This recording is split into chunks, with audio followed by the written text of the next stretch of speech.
So hello everyone, welcome back to your own channel fast lane physics. आज हम लाए topic electric field lines.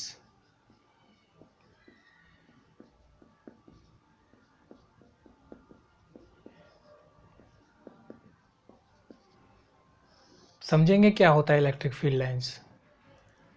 देखो, अभी तक हमने इससे पहले इलेक्ट्रिक फील्ड पढ़ चुके हैं। What is electric field? हमने देखा था ये स्पेस या कह लो जो रीजन होता है किसी भी चार्ज के अराउंड, है ना, स्पेस या region around any charge.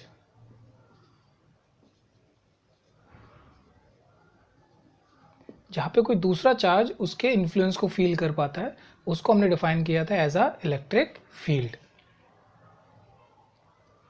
Clear है इतनी बात? अब देखो, इलेक्ट्रिक फील्ड क्या होता है, ये ना इनविजिबल होता है। अब इलेक्ट्रिक फील्ड किसी को दिखता तो है नहीं।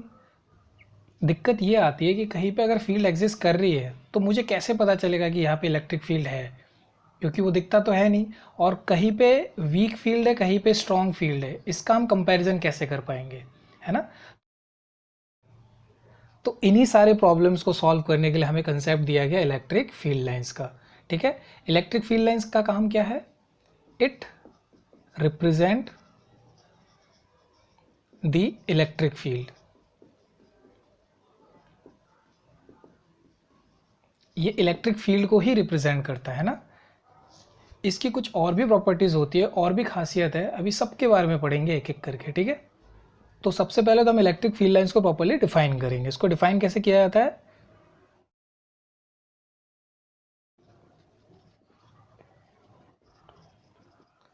तो ये है हमारी इलेक्ट्रिक फील्ड लाइंस की डेफिनेशन, है ना। सबसे पहली बात, ये इमेजिनरी लाइंस है किसी भी रीजन में जहाँ इलेक्ट्रिक फील्ड एग्जिस्ट कर रही होगी ऑब्वियसली। अब देखो, इस लाइन का क्या मतलब है? Along which a free positive charge would move if free to do so. इसका मतलब समझो। देखो देखो, इलेक्ट्रिक फील्ड लाइंस को हम लाइन ऑफ फोर्स भी बोलते हैं। समझना ऐसा क्यों कहते हैं। देखो, इलेक्ट्रिक फील्ड लाइंस, जैसे मान लो मैं सबसे पहले पॉइंट चार्ज का एग्जांपल ले लेता हूँ। किसी भी पॉइंट चार्ज की इलेक्ट्रिक फील्ड लाइंस का पैटर्न कुछ ऐसा होता है।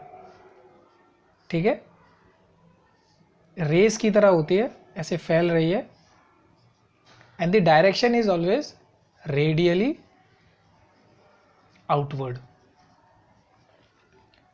ऐसा पॉजिटिव चार्ज के लिए। नेगेटिव चार्ज का इधर बना देता हूँ। देखो, इसका भी फील्ड लाइंस का पैटर्न कुछ सेम होता है, बिल्कुल एग्जैक्टली। बस फर्क इतना है, ये रेडियली इनवर्ड होता है। नेगेटिव चार्ज का रेडियली इनवर्ड होता है। ठीक है, इस तरीके से फैलता है फील्ड लाइंस। ओके, तो पॉजिटिव चार्ज के लिए रेडियली आउटवर्ड और नेगेटिव चार्ज के लिए रेडियली इनवर्ड। क्या ये बात क्लियर होती है? रेडियली का मतलब क्या है? Along the radius. जैसे मान लो इसको एक स्फेयर इमेजिन करो, एक सर्कल इमेजिन करो, तो उसका रेडियस क्या होता है? सेंटर से सर्कमफ्रेंस की तरफ। तो इस तरीके से फील्ड लाइंस फैलती है ना। ये बात क्लियर है? अब देखो, अब मान लो मैंने यहाँ पे एक पॉजिटिव चार्ज रख दिया, ठीक है, प्लस क्यू।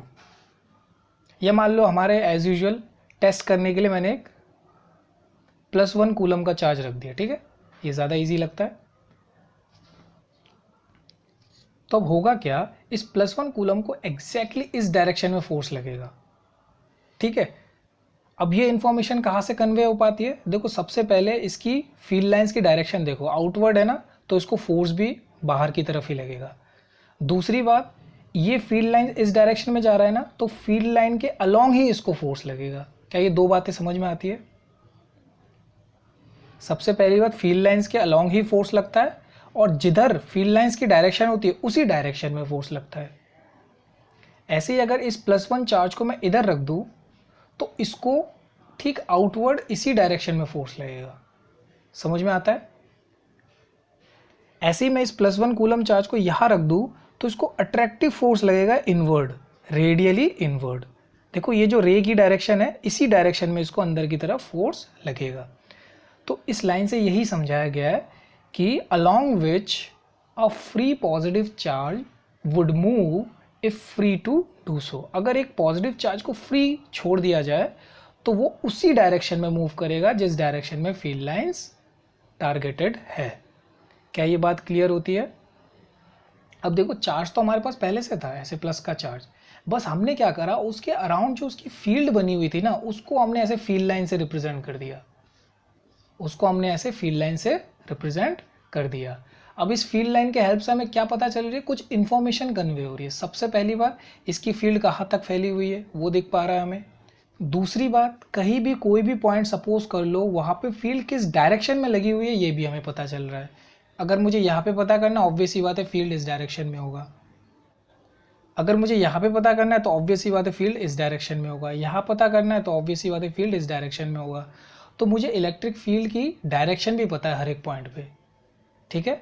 अब देखो साथ ही साथ एक और एक्स्ट्रा इन्फॉर्मेशन मुझे यहाँ से मिल पा रहा है जो कि बहुत इंपॉर्टेंट है, कि कहाँ पे फील्ड, इलेक्ट्रिक फील्ड ज़्यादा है और कहाँ पे इलेक्ट्रिक फील्ड इंटेंसिटी कम है। इन दोनों का भी पता लग पा रहा है। ये कहाँ से पता लग पाता है, डेंसिटी देख के, इलेक्ट्रिक फील्ड लाइंस डेंसिटी देख के, इलेक्ट्रिक फील्ड लाइंस डेंसिटी। ऐसा कोई शॉर्टकट एग्जिस्ट नहीं करता, मैंने लिख दिया है ना, इलेक्ट्रिक फील्ड लाइन डेंसिटी देख के। अब इसका मतलब क्या है, इसका मतलब है जैसे देखो आप इस सर्कल के अंदर का स्पेस इमेजिन करो तो देखो आप इस रीजन में लाइंस काफ़ी पास पास है, मानते हो ये बात। जबकि यहाँ पे कोई आउटवर्ड रीजन देख लो वहाँ पे देखो लाइंस एक दूसरे से काफ़ी दूर दूर है। इसका मतलब पॉइंट चार्ज की इलेक्ट्रिक फील्ड इसके सेंटर से दूर जाने पे कम होती है, और इसके सेंटर के जो आसपास के रीजन है वहाँ पे इसकी इलेक्ट्रिक फील्ड बहुत स्ट्रांग होती है। देखो इसकी फील्ड लाइंस की डेंसिटी यहाँ पे ज़्यादा है और दूर पे देखो कम है, दूर दूर फैले हुए, तो यहाँ पे इलेक्ट्रिक फील्ड की इंटेंसिटी क्या होगी, कम। ये बात क्लियर होती है। और हमने पीछे एक फॉर्मूला भी पढ़ चुके थे इलेक्ट्रिक फील्ड का, K q upon r square, K q upon r square, electric field due to point charge का फॉर्मूला हम पहले पढ़ चुके हैं। अब देखो इसमें क्या था, electric field is inversely proportional to r square, मतलब यदि डिस्टेंस बढ़ेगा तो फील्ड घटेगा। और देखो वही चीज़ यहाँ पे भी समझ में आ रहा है, जैसे जैसे आप थोड़े डिस्टेंस पे जाते जाते हो देखो फील्ड ड्रास्टिकली घट रहा है, बहुत ज़्यादा इलेक्ट्रिक फील्ड लाइन्स एक दूसरे से दूर जा रही है। क्या ये बात यहाँ से समझ में आती है। तो इससे हमें दो फायदे हो गए, एक तो हमें ये पता चल जाता है कहाँ पे किस डायरेक्शन में फील्ड एग्जिस्ट कर रही है और कहाँ पे फील्ड स्ट्रांग है और कहाँ पे फील्ड वीक है, तो इसकी रिलेटिव स्ट्रेंथ भी हमें पता चल जाती है। तो this is the advantage of electric field lines.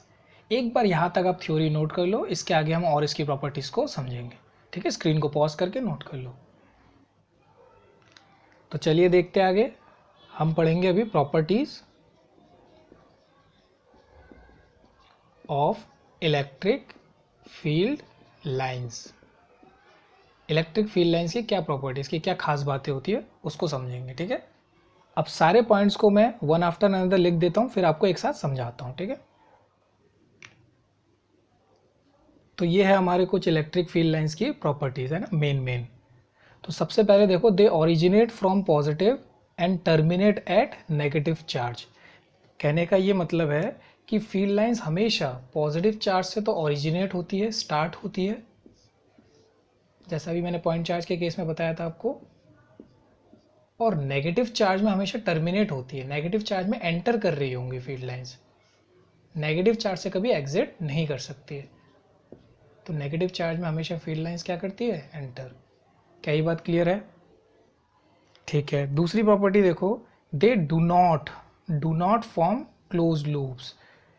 इसका क्या मतलब है, इसका मतलब है अगर मान लो कोई पॉजिटिव चार्ज और कोई स्पेस में नेगेटिव चार्ज है ना, देखो पॉजिटिव चार्ज से फील्ड लाइंस निकलती है, ऐसे इमर्ज होती है ना, हमें पता है ऐसे इस प्रकार से इमर्ज होती है, और नेगेटिव चार्ज में ऐसे एंटर करती है।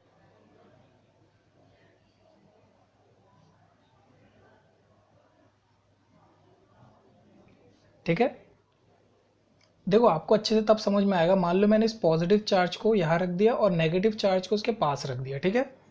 तो फील्ड लाइंस का पैटर्न देखो कैसा होगा, देखो ये पॉजिटिव चार्ज से निकला और देखो नेगेटिव चार्ज में एंटर करेगा, आप समझ पा रहे हो। तो पॉजिटिव से निकला, नेगेटिव पे एंटर करा, अब ये ऐसा नहीं करेगा कि फिर नेगेटिव से निकलेगा फिर से पॉजिटिव पे एंटर करेगा, तो एक लूप बना लेगा। ये कभी लूप नहीं बनाते, पॉजिटिव से निकलते और नेगेटिव पे टर्मिनेट हो जाते, दैट्स इट। ठीक है, ऐसे ये देखो ये निकला है, अब इसको ऑब्वियस सी बात है नेगेटिव में एंटर करना है, तो इसकी फील्ड लाइन पैटर्न कुछ ऐसी होगी। ठीक है, सिमिलरली बाकी के लाइंस ऐसे होते हैं।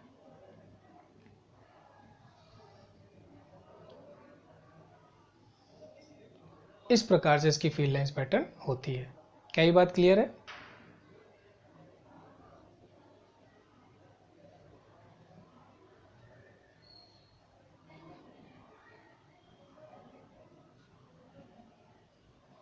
ऐसे इसकी फील्ड लाइंस पैटर्न होती है।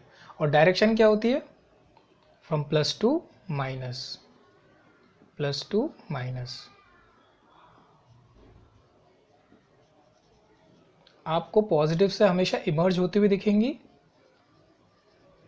और नेगेटिव पे एंटर होते हुए दिखेंगी, है ना, टर्मिनेट होते हुए। इस तरीके के फील्ड लाइन पैटर्न्स बनेंगे अगर एक पॉजिटिव चार्ज और नेगेटिव चार्ज पास पास है। ठीक है, अब देखो अगर आप अकेले पॉजिटिव चार्ज को भी इमेजिन करो तो इसकी लाइंस कहीं ना कहीं तो टर्मिनेट होगी ना स्पेस में, तो वो नेगेटिव चार्ज पे ही जाके टर्मिनेट होती है। ठीक है, ऐसे खाली स्पेस में कहीं पे भी ये टर्मिनेट नहीं होती है। ओके, अब अगला पॉइंट देखो, the density of field lines, है ना। तो डेंसिटी से आप क्या समझते हो? डेंसिटी का मतलब है जैसे मान लो कहीं पे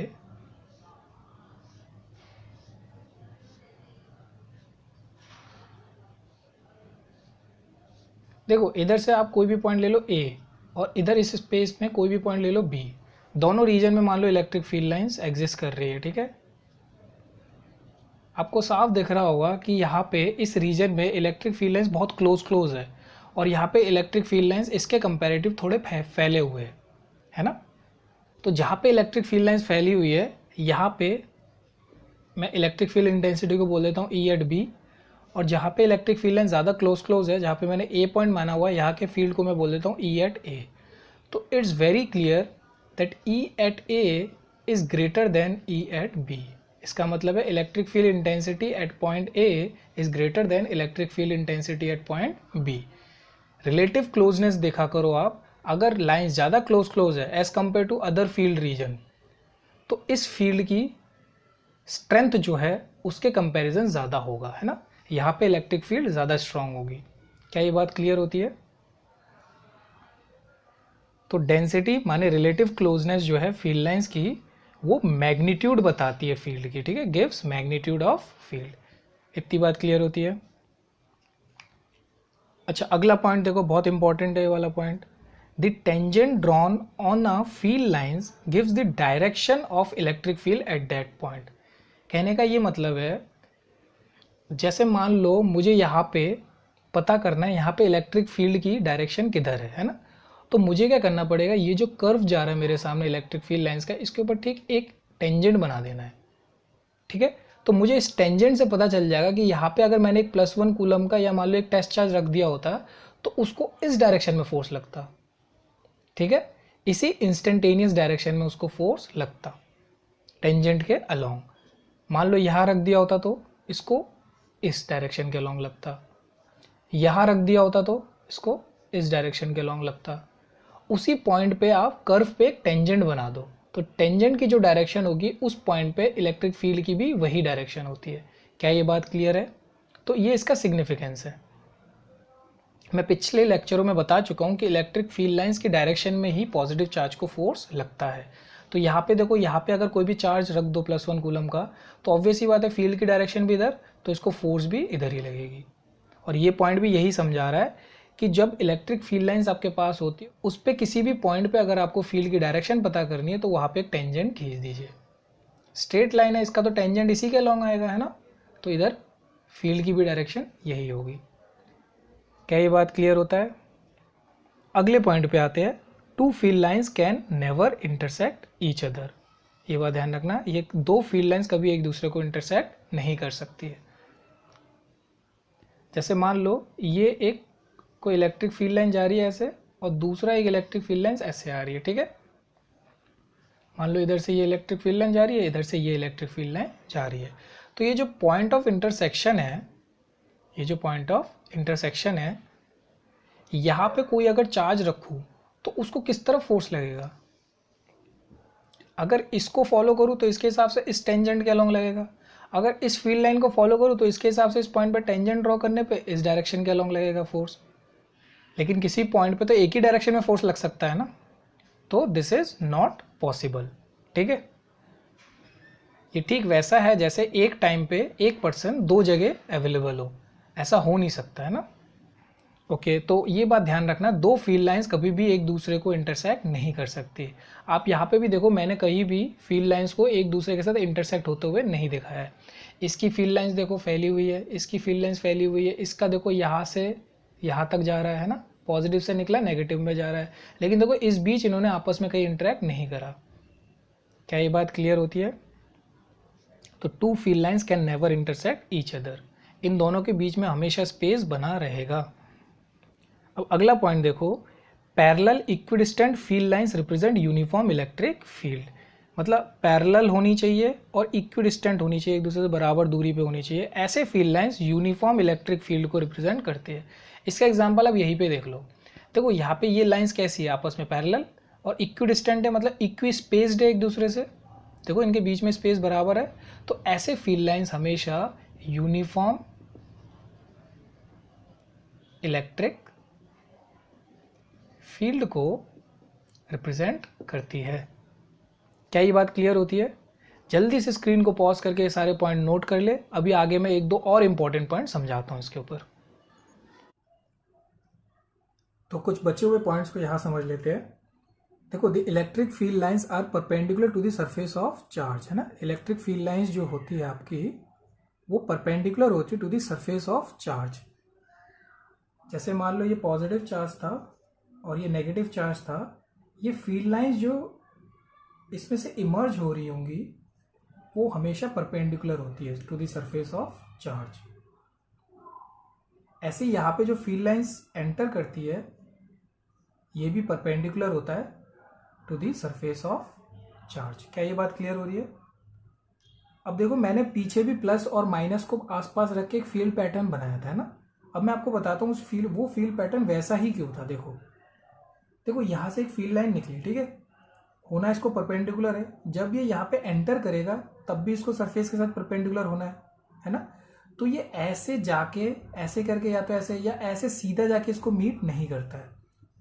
ये पॉजिटिव ये नेगेटिव, बीच वाला तो सीधा जाएगा, लेकिन ये वाला ऐसे ये सीधे नहीं जाते, क्योंकि इनको एंटर और एग्जिट परपेंडिकुलरली करना होता है। तो ये एग्जिट किया परपेंडिकुलरली, एंटर किया परपेंडिकुलरली। तो अब देखो, इस बीच में इन्हें जोड़ने का एक ही तरीका है, वो है घुमा दो बीच में से, तो तभी यहाँ से फील्ड पैटर्न कुछ ऐसा बनता है। ठीक है, ऐसे सिमिलरली यहाँ पे भी एक लाइन होगा तो उसका भी फील्ड पैटर्न ऐसा बनेगा, एंटर भी और एग्जिट भी परपेंडिकुलर करेगा। क्या ये बात क्लियर है? अब ये जब दोनों चार्ज पास पास होंगे तब डेफिनेटली ये स्ट्रेट तो चला नहीं जाएगा, ये भी बीच में से घूमेगा। देखो, इनकी टेंडेंसी ऐसी होगी, यहाँ से निकली फिर इधर घूमेगी, फिर यहाँ पे एंटर भी परपेंडिकुलरली किया और एग्जिट भी यहाँ से परपेंडिकुलरली ही किया है।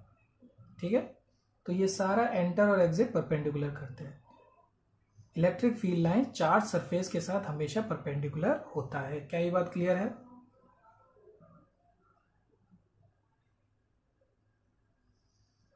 ये भी ऐसा होगा, ठीक है, और प्लस से निकला माइनस में एंटर करता है।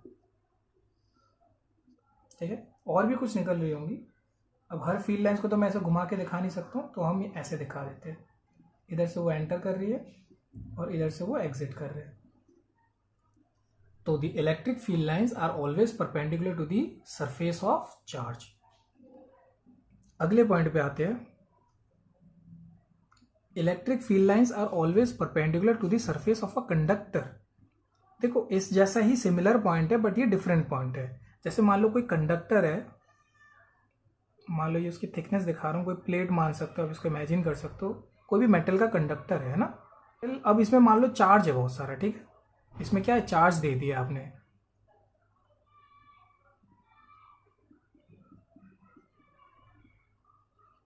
इसको हमने पीछे भी पढ़ रखा है, इसको एक्सटेंडेड चार्ज बोलते हैं ना, या चार्ज डिस्ट्रीब्यूशन भी बोलते हैं। मान लो एक लेंथ के अलोंग या सरफेस के अलोंग चार्ज डिस्ट्रीब्यूटेड है, ठीक है। अब देखो, चार्ज है तो इसमें से फील्ड लाइंस तो निकलेंगी, क्योंकि चार्ज तो फील्ड प्रोड्यूस करता है अपने आसपास। तो इसकी जो फील्ड लाइंस होगी वो ऐसी होगी, इस मेटल के सरफेस के साथ या कह लो इस कंडक्टर के सरफेस के साथ परपेंडिकुलर होंगी फील्ड लाइंस। क्या ये बात क्लियर होती है? जिस हिसाब से चार्ज के सरफेस के साथ परपेंडिकुलर होती है, वैसे ही मेटल के या कह लो कंडक्टर के सरफेस के साथ भी फील्ड लाइंस कैसी होती है, परपेंडिकुलर। Am I clear?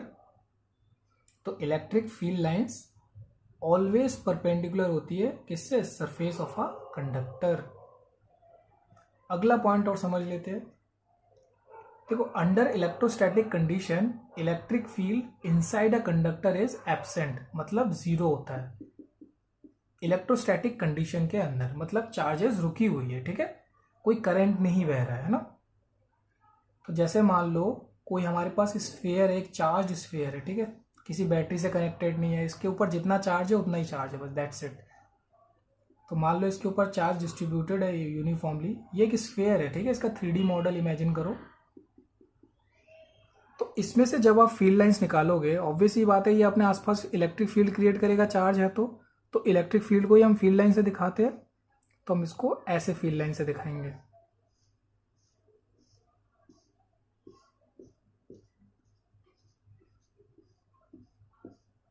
क्या ये बात समझ में आ रही है? तो हमने देखो यहाँ पे बाहर बाहर से इलेक्ट्रिक फील्ड लाइन दिखाया है सरफेस से, ऑब्वियस ही बात है ये परपेंडिकुलर होगा, क्योंकि इलेक्ट्रिक फील्ड लाइंस हमेशा कंडक्टर के सरफेस से परपेंडिकुलर एंटर या एग्जिट करती है, ठीक है। लेकिन देखो मैंने अंदर इसके इलेक्ट्रिक फील्ड लाइन नहीं दिखाया है, क्यों? बिकॉज किसी भी कंडक्टर के अंदर इलेक्ट्रिक फील्ड जो होती है वो क्या होती है, जीरो। अब जब यहाँ पे इलेक्ट्रिक फील्ड है ही नहीं तो उसको किस लाइन से दिखाओगे, क्योंकि इलेक्ट्रिक फील्ड लाइन से तो इलेक्ट्रिक फील्ड को दिखाते हैं ना, यहाँ पे है ही नहीं इलेक्ट्रिक फील्ड। क्या ये बात क्लियर है?